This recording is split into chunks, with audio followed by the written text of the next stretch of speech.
नमस्ते गाइस, तपाईहरु सन्चै हुनुहुन्छ भने सन्चै हुनुहुन्छ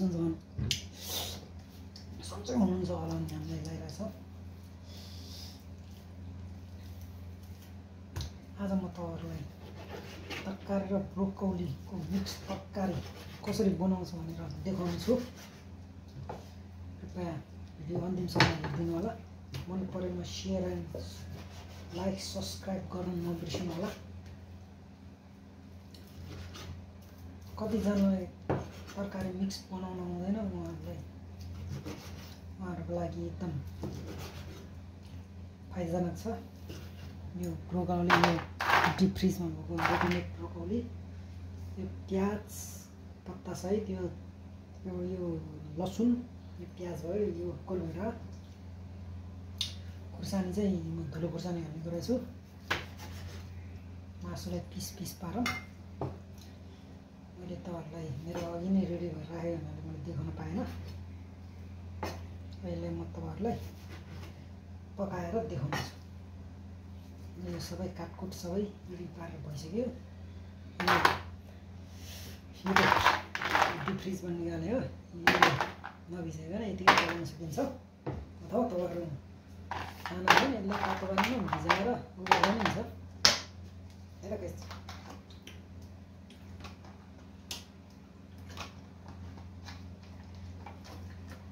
भिडियो चाहिँ स्किप नगर्ने गरिदिनु है त।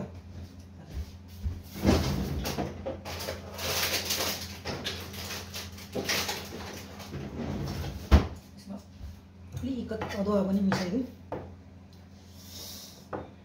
अदुवा मिसायो भने एकदम राम्रो हुन्छ जाडो महिनामा।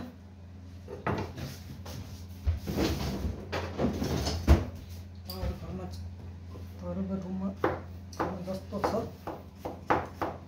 त्यो अनुसार हालेर बनाउनुहोस्। एकदम मिठो हुन्छ। हेर्नुहोस्, जे छ त्यसमा बनाउनुहोस्, एकदम मिठो हुन्छ है त साथीभाइहरू।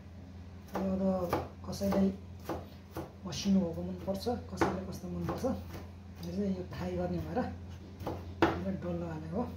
तपाईँहरू कस्तो हुन्छ मनपर्छ सकेसम्म तपाईँहरू मन पर्दैन टुक्रा टुक्रा मसिनो गरेर चाहिँ कुट्न सक्नुहुन्छ। यसरी मसिनो गरेर गर्न सक्नुहुन्छ।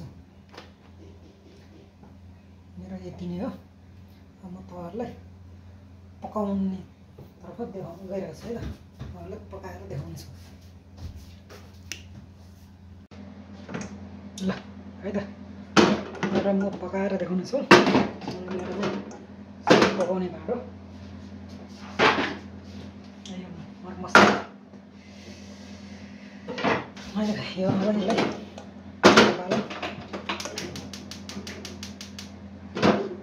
अब ठिक्क भाँडो नडढ्ने गरेर गर्नुपर्छ। अलिक पानी सुक्न दिनुहोस्। त्यसपछि टक्क तेल हाल्ने। कसरी पकाउँछ, कति मिठो हुन्छ म तपाईँहरूलाई पकाएर देखाउँछु।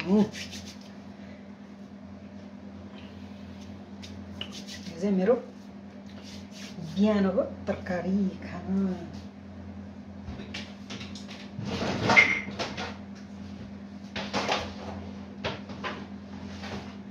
अब यसमा हामी तेल हाल्न गइरहेका छौँ।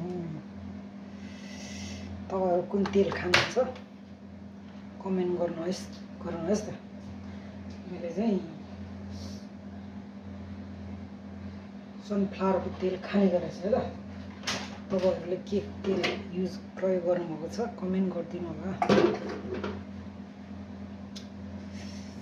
धेरै चिल्लो पनि नहुने गरी ठिक्क तेल हाल्नु है त साथी। अब अलिकति बढाइदिउँ, चाँडै तेल नडढोस्।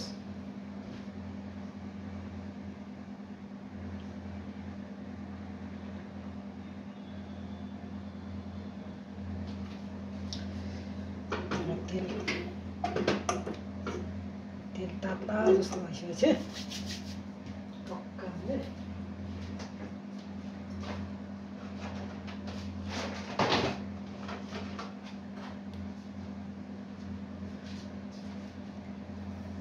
मैले चाहिँ यो चाँडै पाकोस् भनेर नुन हाल्ने गरेको छ अगाडि नै। अब के गर्नु पर्छ, तेल हाल्यो भने चाँडै